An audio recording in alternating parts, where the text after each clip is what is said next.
The Allies have also agreed on further plans for the rotational deployment of US aircraft in Australia and the sustainment and maintenance programs that go with it.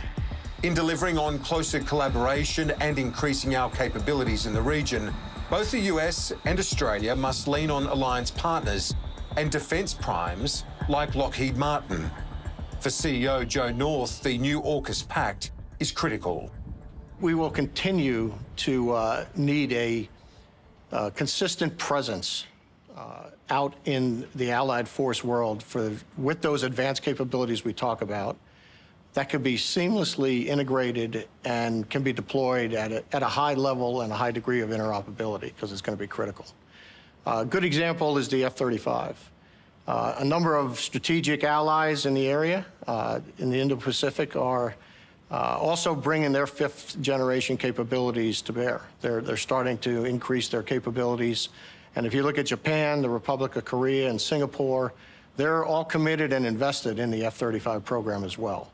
And the F-35 is the fighter of choice here because those nations know it provides a decisive advantage over any potential adversaries that are out there.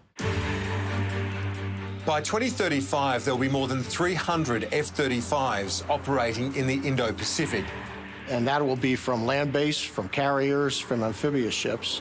It really will bring an interoperable collective fleet that will be gathering and fusing data together, which is going to be critical, and being able to take that data and, in an unprecedented manner, make that a situational awareness to all the Allied joint forces.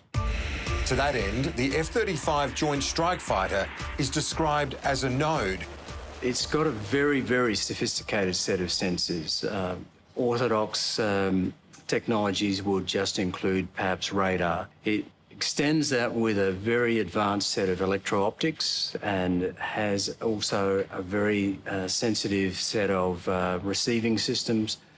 What that provides is a very, very wide range of surveillance across multiple features.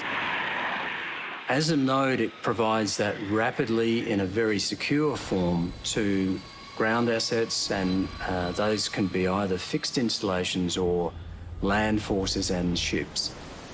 That node then means that we can react in real time, that you can actually detect, part of our exercises in the last 3 years include detecting incoming missiles, being able to pass information to a ship that could not actually see those targets, and for that ship to engage with the appropriate weapon. So it gives you an idea that the F-35 is independently capable, but the most power comes when you integrate it with the rest of the force, and it provides such surveillance that we've not had before. Recently, on joint exercise Talisman Sabre, the capability of the F-35 was put to the test. What we did in that was really unique. For the first time, we had data coming from the F-35 transmitted down to the ground. We were able to relay that through Hawaii, and we had that fielded here in Australia using Lockheed Martin's locally developed operational analysis and surveillance system. What it provides to Australia is this very rich data stream, this extending our surveillance boundary. It shows that we can actually conduct as a synchronised effect the maritime force, so you can actually pass that picture to major warships that are deployed.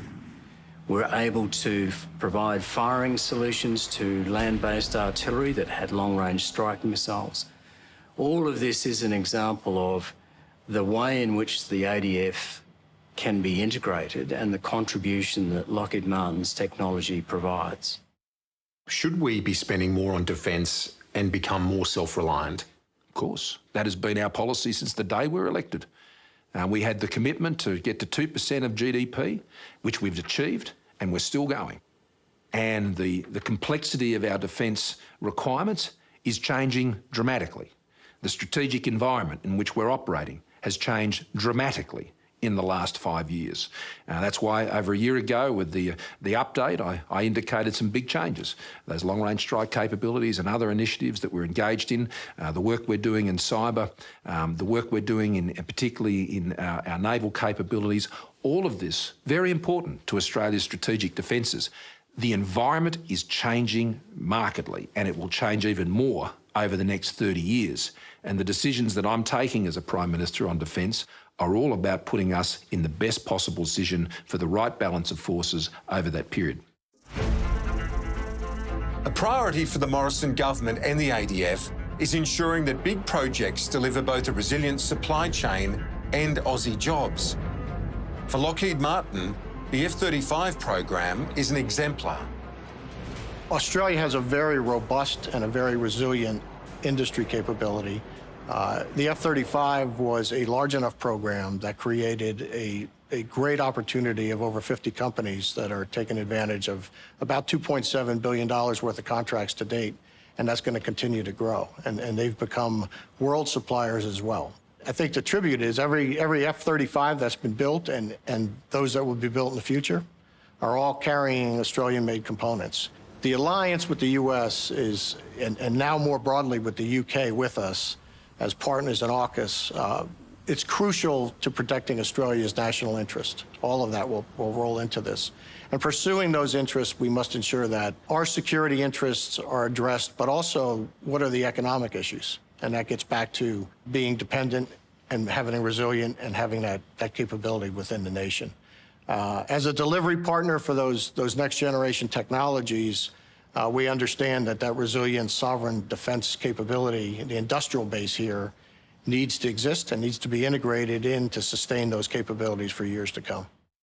If you're thinking all of this sounds expensive, it is. But for those tasked with keeping us safe, the investments in both our alliances and the necessary capabilities to defend ourselves are time and money well spent.